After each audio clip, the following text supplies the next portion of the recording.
And it's just like, it kind of soothes you, man. It's just like laid back, like, yeah, this. Yeah, and then you good. see the movie and you see him overdose.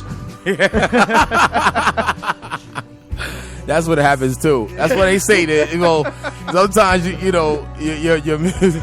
your music is your own medicine, and if you can overdose on your own medicine. Yeah, and then you have worms popping out of your head and traumatic childhood moments. It's funny, man. It's like a Clockwork Orange in a musical. Yeah. Clockwork Orange. That's a funny movie. That's a great one. Shit's scary. Psycho. It really mess with your head. But yo, man, we doing it right now for the pre-party for the Super Bowl 48 right here in the tri-state area. New Jersey, stand up. New York, you know what it is. Connecticut, Philly, Delaware. Word up, man. This is great, man. Do remember, too, at kickoff on this time, well, actually, the Carbon are going to be... Hold on, let me make sure I get this right, because I don't want to mess this up right here. The Bridges to the Street tour is going on tonight, man. At Curbside in Carbondale, Illinois. You know what I'm saying? It's going to be hosted by Godiva. That's right. Streets D Radio's own Godiva is going to be hosting the Bridges to the Street tour at Curbside in Carbondale, Illinois, man. Big homie DJ Thorough going to be doing this thing, too. That's right. G Unit's own DJ Thorough. Yeah, all the mixtapes he's buying out there. That's that dude. And if you want all the labels, y'all want to book them, come on out there tonight. Hit them up at 201-815-8507. Vendors are welcome. You know what I'm saying? The number again is 201-815-8507. Or hit them up. Send your joints. Send all your song, your music material to streetsdradio@gmail.com. streetsdradio@gmail.com. Hit the diver up. My man DJ Thorough. It's all going down tonight. That's right, Super Bowl Sunday. 6 p.m., man. So get out there, get early, find your spot, man. Got some Pink Floyd in the back. My man Dave is in the building with us, man. We doing what we do. I gotta switch it up though. So what I'm gonna do is hopefully this works. I'm gonna do it live.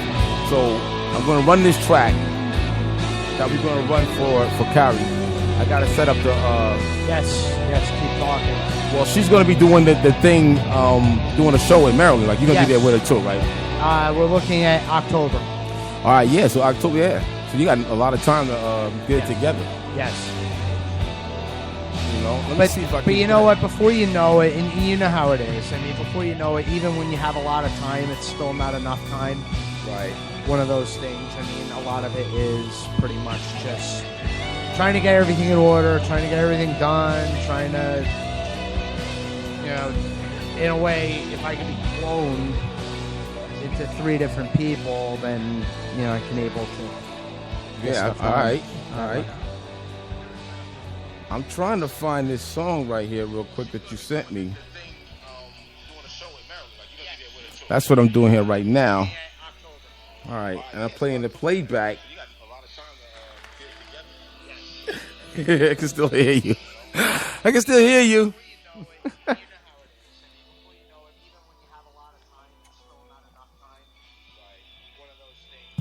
That's how we doing it, though, man. We here. We're still getting it in live. We're live. Yes, we are. No Nat. I don't mean to have the dead air there for everybody, but I'm just like sitting here trying to figure out how There's I no can get Nat. this music on here. Yeah, so when it's like that, No pre-rehearsal. It is what it is. You know, got some throwback stores playing over here. Yeah, I hear it. Yeah. Nice, right? Good stuff. Yeah. So we're gonna get that running, man. I gotta get that other song. I'm gonna find it. What I wanted to do is see if I can find it on my So the whole day is devoted to throwback. Yeah, I'm just what I've been kind of doing, man. Like, you know, it's new. You know, I'm gonna turn it up in a little bit. Like, it's still kind of early, you know, before everybody start to. You know, I'm gonna throw some techno style, some house music. I think I'm gonna throw that up in there. But this right here, just like, you know, I did some old 50s, 60s. You know, I played a couple of tracks because, you know, my mom. You know, today's also her birthday. Mm-hmm. You know, and I played some music coming from her era, and you know, It was. And you had a birthday recently too. Yeah, that was a while ago. But yeah, it was good. Good look, man. You gave me the picture actually for Black History Month. I'm going to post that up on Facebook. My man Dave hooked me up with a painting of Dr. Martin Luther King, and we're going to post that up on Facebook. You already posted up the one with Namath on. That was good work, man. And I know you're doing your thing, man. Oh, the Namath, yeah. Yeah, I mean, you figure that in honor of the bowl.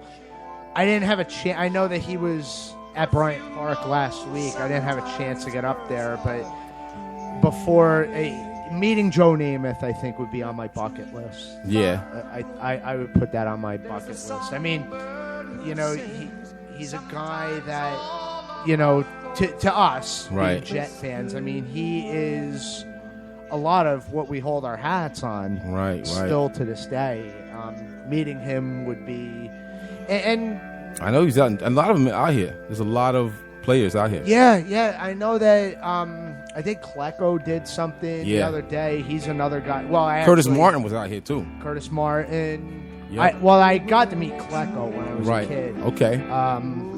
Curtis Martin could be on my bucket list as well. I never got a chance to meet him. Saw him play. Yeah. But never really had the chance. But yeah, to a Jet fan, I think there's a myth to Joe Namath because he is to the Jet fan what Ruth and Mantle were to the Yankee fans. Yeah, his legacy there, it's right there. Yeah, I mean, he is the iconic figure of the franchise, and we haven't had much to look forward to. But actually, on HBO, they did a really fascinating documentary on him. Yeah, it was really fascinating. Because you know me, I love documentaries. I'll watch any documentary I can get my hands on. But it was just really a fascinating documentary, and seeing the beating that he took when he played, and how he dealt with celebrity and how he dealt with a lot of stuff. And then when you go home and you listen to him during the season, he does a lot of radio stuff on some of the local radio. He's always talking about the Jets. Yeah, like he's a fan, but he's a fan who knows what the hell he's talking about. He's critical of the Jets. He doesn't pull no punches with them. You listen to some of those interviews and stuff when he's on the air. Like he's telling you exactly where they're going wrong at. If they're doing good, he'll give them props, but at the same time, he'll say, well, look, you could do better. And that's the kind of thing of, what's missing from this organization. He's not a homer. Yeah. He's not, everything's all great when you're 0-6 or something like that. And because if you remember this past season, win, loss for the most part, and then after a bye. So, I mean, it's definitely something that, it's definitely something that's refreshing to hear, especially somebody that knows the game. Right. As well. Boy, this is throwback. Oh, it is, man. And I'm sitting there scared. I'm stuck on this one right here, man. Well, I mean, it's the timeless. I mean, this song is to rock and roll what, it's almost like a standard. Yeah. Like it's rock and roll's timeless standard. This and Smoke on the Water, I think, are rock and roll's timeless standards. Like, every genre has a standard that every sort of musician has to kind of, or every sort of music fan has to kind of go through. Right. And this song is kind of that. Right. With it. I mean, no matter where you go. And that's what a timeless song does. Yeah. They made a lot of records like that, though, man. Well, back in the day, they did, yeah. I mean, back in the day. And the thing is, Led Zeppelin probably had a Hall of Fame career before this song. Yeah. That's the thing that's mind-boggling about it. That type of thing. But it's almost as if everything great that they did on the first 3 albums was just kind of pieced together on the 4th one, and they just put it all together. Right. And it worked out like a charm. Yeah, man. That's. I like throwback rock and roll.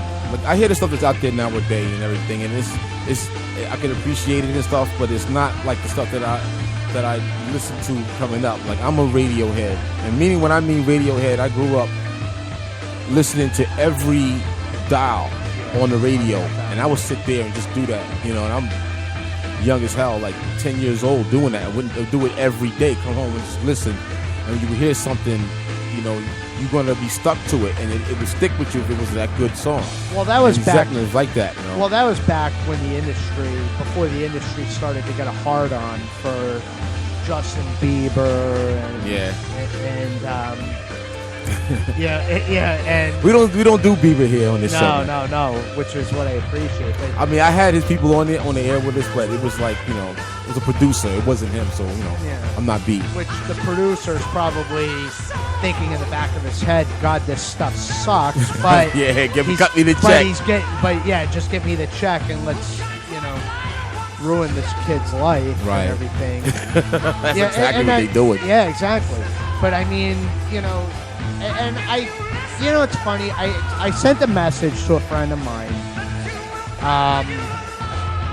who's a great musician, great artist. I sent a message to him yesterday, and I'm like, you know, I think it's about time that great art kind of got put on the pedestal again, as opposed to, you know. But it's such a different time nowadays, because I think nowadays it's all about material. Yeah. And I guess the way it always was, even back in the day. Yeah, they had those sentiments. They were there. Those things were there, but they wasn't just focused on. You know what I mean? The glamour of it was always there, you know, but also the musicality was there. That's what drew on you in. It was how musical it was, you know, all the dancing and stuff they used to do. Because before they had videos, you know, we would watch them do a little show. You know, they'd be on the stage doing everything, and then they had camera tricks and stuff. But it was no video. You know, it makes me appreciate some of the music videos that Michael Jackson did back in the 80s. Because back in the 80s, you had, back in the 80s, you had. He would make these videos that they were kind of mini movies. Yeah, they were mini movies, exactly. And nowadays, the music video, I mean, it's evolved to, okay, well, let's get as many girls with fat asses on a boat that we can in Miami, and let's show off a lifestyle that maybe only 5% of us can actually have. Right. And I just think to myself, you know, everything's all it's almost like it's creatively impotent. Yeah. You know, that type of thing. But, you know, again, it puts money in people's pockets, and I don't want to offend any Jay-Z fans or something like that, but what music theory does Jay-Z really know? He may know some. I mean, after you got the travels, I think he's been doing this since like 1987. A lot of people don't know that he didn't just start, you know, like 10 years ago. I remember Jay-Z following artists, you know, way back in like 87, 88. The person that he is now, he's not that person from 20 years ago. Well, no, he's a sports agent now. But that's where he took his career. You know, the only thing for me is that with artists like him, you would think that he would have more artists helping him, you know, helping him out there to get out there. Yeah. But I'm sure he would learn. I don't know for facts, but I would think that he would want to know more about music and putting together a good sound or whatever. He's got to know something about production. He's got to know. I mean, you don't hit his level without knowing something. Yeah, exactly. But I just wonder though, you know, how much music theory is involved with a lot of stuff. Because again, you know, I look at some people. Those producers, man, they know how to play music. Those guys on that album, you know, Rick Rubin was on that album. Well, Rick Rubin used to do Slayer. Yeah, all right. So he was on that album. You know, I'm very impressed with the lineup that they used for this album. And I think they really did put some work into this one that they did. I think that for me, it's just that he didn't have to play the instruments. Other people made the instrumentation around his theory. You know what I mean? And that's the point for the producers, what I really liked about what they did for the album, because they gave him different things, and what they gave him the music to make the songs or what people liked. Well, one thing I've come to learn is, people, they want simplicity. They don't want a mathematical equation that they have to listen to. I think that's been the case since pop music came around. Too, definitely. I mean, but it kind of goes to show you that, you take a band like a King Crimson, who's been doing this for well over 40 years, and you're talking about they accomplished pretty much every style of music that there is, and why are they only a cult band, especially after 40 years? Right. That type of thing. I just think that I'd like to see in the 80s and in the 90s. I'd like to see maybe I'm becoming a relic now too in my old age, but I would like to see this industry be more artistic, be more not just geared on sheer insulting someone's intelligence by saying that. Because let's put it this way. What is that Katy Perry song, Eye of the Tiger? Eye of the fucking tiger, really? Every time I hear that phrase, I'm thinking Rocky. What have we gotten to the point where we're taking other people's movie titles? Phrases, Yeah. That was also a song too. Yeah, right. I mean, really? I mean, okay. So should I go out then and write a song called Layla, but just completely change the words? Should I write a song that's titled Stairway to Heaven? But change the lyrics to it. Wow. I mean, because that got catchy just based on the title. I'm sure a lot of people at first, she's covering the Survivor song now? Yeah. And then they hear this, and it's that annoying chorus, and I'm just like... that's the part you don't like? Eye of the tiger! Yeah. They should have did the montage when Sylvester Stallone and what's the dude's name? Carl Weathers. Mr. T. Carl Weathers. When he was Carl Weathers. That when he was on the beach. I bumped into that shot when he had them little ass shorts on. Well, that was the 80s for you.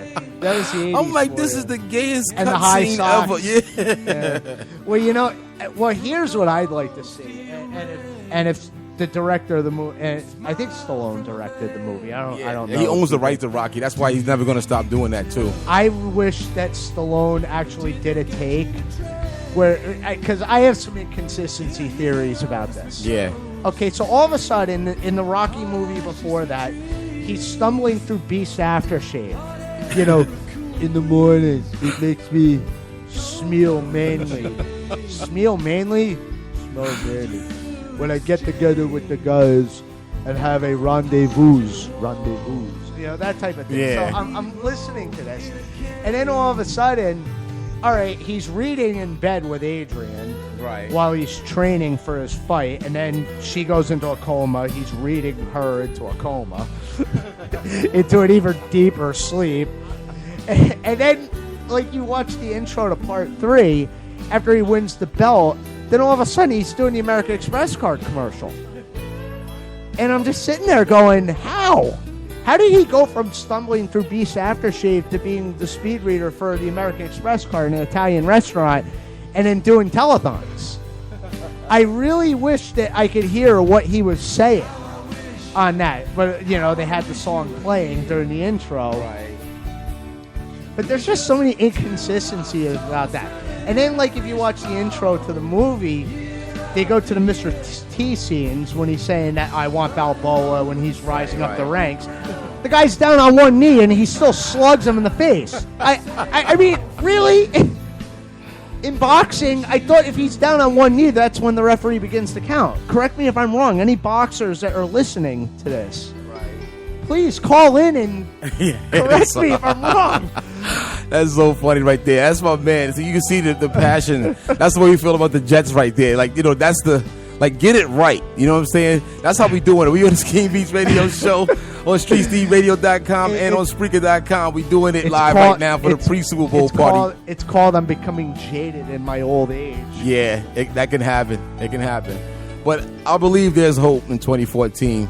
I got hope for everybody out there, man, that you get what you want out there, man. So keep working hard. What I'm going to try to do, though, real quick, too, is play that track. I think I got it queued up, but I'm going to move this over, move the wires around and stuff, and see if we can get that going. I wish you were here. You can't go really wrong with that. Oh, yeah, it's a great song. Oh, it's... Yo, this... It's like Floyd Goes Country. Yeah. A little bit. But it has that kind of 12-string guitar, Pink Floyd-ish. Well, it's very simplistic too. It's not like it's tons of synthesizers, and it's not like a long 15-minute epic. It's just nice. It's just a nice, simple, folky song. Yeah, no doubt. Oh, this is a live version. Yeah. Okay. So what I'm gonna do is I'm gonna see if I can pull this other one up real quick. Put that on pause. Come back to that. And hopefully we can get this to play. If this plays, it'll be sweet. Oh. This is a cool song, actually. And it's post Waters, which I still don't know. It's called "I'm Becoming Jaded in My Old Age." Yeah, that can happen. It can happen. But Okay, I believe there's hope in 2014. I think I got hope for everybody found out there, it, man, that you get what you want. But I'm hearing the show working hard. playback. What I want to try to do, though, So I'm gonna hook that up real quick. Hold on. Stand by. Remember, we're live. Yes, we are. No net. Wish you were here. You can't go really wrong with that. Okay, I think I got it. Boom. I think I got it back. Let's see if we get this track right here going on. I think we got this is Madness. Yeah, what was the other one that you sent me? Keep Talking by Pink Floyd, but Madness, This is the one that Carrie's going to be... Yeah, I think we're going to be looking at doing both of them. But yeah, we're going to play both of them. All right, what I'm going to do is I'm going to rock it again. Rock it from the top. Play from it again. Madness.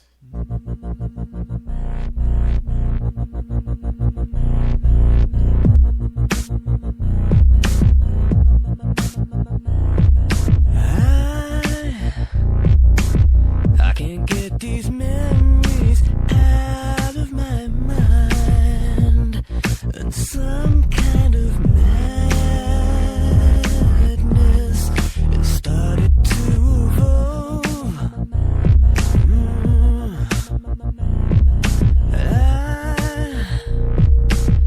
I tried so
King Beats Radio Show.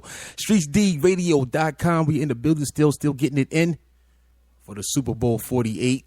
Right now we out there listening to some of the, see what's going on at the stadium. Looks pretty good.